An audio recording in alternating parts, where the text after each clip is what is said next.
De l'eau dans du carburant, voilà ce qui est arrivé à plusieurs automobilistes de la région bordelaise. Ils seraient passés par cette station essence.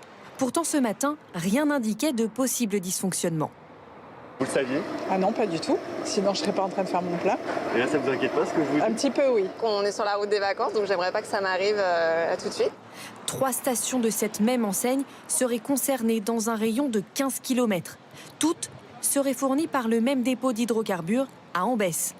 Comment expliquer que de l'eau se retrouve dans le carburant? Plusieurs hypothèses. Un problème au niveau du dépôt. Le mélange aurait pu se faire aussi pendant le transport. Ou bien lors du stockage dans les cuves des stations-service.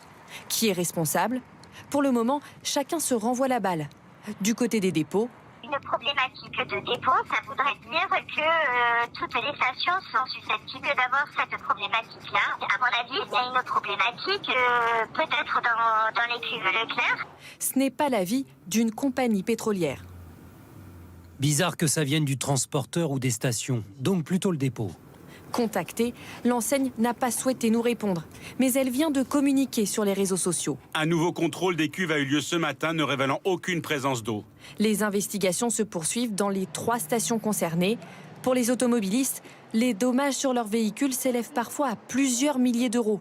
Parmi ceux que nous avions rencontrés ce week-end, certains s'interrogent aujourd'hui sur la prise en charge des réparations.